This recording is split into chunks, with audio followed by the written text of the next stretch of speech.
മൂന്നാർ ചിത്തിരപുരം സാമൂഹികാരോഗ്യ കേന്ദ്രത്തിന്റെ ഭൂമിയിലെ 15 സെന്റ് കയ്യേറ്റം ഒഴിപ്പിച്ചെങ്കിലും വ്യാജ പട്ടയമുണ്ടാക്കി സ്ഥലം കൈക്കലാക്കിയത് സംബന്ധിച്ച് നടപടിയില്ല. സർവേ നമ്പർ 223-ൽ പെട്ട സ്ഥലം സംബന്ധിച്ചാണ് നടപടി വൈകുന്നത്. അതേസമയം മേഖലയിൽ റവന്യൂ വകുപ്പിന്റെ നേതൃത്വത്തിൽ ആരംഭിച്ച കയ്യേറ്റം ഒഴിപ്പിക്കൽ നടപടികൾ വരും ദിവസങ്ങളിൽ ഊർജിതമാക്കുമെന്നാണ് സൂചന.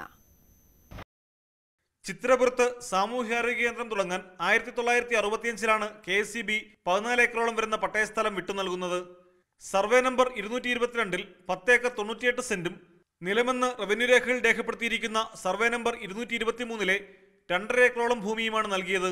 ഇതിൽ 222-ൽ ഉൾപ്പെട്ട 15.6 സെന്റ് സ്ഥലമാണ് കയ്യേറ്റം വ്യക്തമായതിനെ തുടർന്ന് ഇന്നലെ തിരിച്ചുപിടിച്ചത്. അതേസമയം സർവേ നമ്പർ 223-ൽ പെട്ട 64 സെന്റ് സ്ഥലം ചിലർ വ്യാജരേഖകൾ ചമച്ച് പട്ടയം കൈക്കലാക്കുകയും 2 വർഷം മുൻപ് വരെ ഇതിന് കരമടയ്ക്കുകയും ചെയ്തിരുന്നു. ഇത് ബന്ധപ്പെട്ടവരെ ആശുപത്രി അധികൃതർ അറിയിക്കുകയും ചെയ്തു. എന്നാൽ റീസർവേ നടത്താൻ സർവേ വിഭാഗം ഇതുവരെ തയ്യാറായിട്ടില്ല. പരാതിയുടെ അടിസ്ഥാനത്തിൽ നടത്തിയ അന്വേഷണത്തിൽ 64 സെന്റിന് പട്ടയമെടുത്തിരിക്കുന്ന വിലാസത്തിൽ അങ്ങനെ ആളില്ലെന്ന് കണ്ടെത്തിയതായാണ് സൂചന. എന്നാൽ അതിനുശേഷവും ഈ സ്ഥലം റീസർവേ നടത്തി ആശുപത്രിക്ക് കൈമാറാൻ നടപടി ഉണ്ടായിട്ടില്ല. അതേസമയം ആശുപത്രി സ്ഥലത്തിന്റെ പട്ടയം ഇപ്പോൾ കാണാനില്ലെന്നും പറയപ്പെടുന്നുണ്ട്. ഇന്നലെ കയ്യേറ്റമൊഴിപ്പിച്ച വൻകിട റിസോർട്ടിന്റെ ബഹുനില കെട്ടിടം മൂന്നാറിൽ ഇതുവരെ നിർമ്മിച്ചിട്ടുള്ളവയിൽ ഏറ്റവും ഉയരമുള്ളവയിലൊന്നാണ്. ഇവർ KSEB ഭൂമി കയ്യേറിയിട്ടുണ്ടെന്ന പരാതിയിലും നടപടി വൈകുകയാണ്.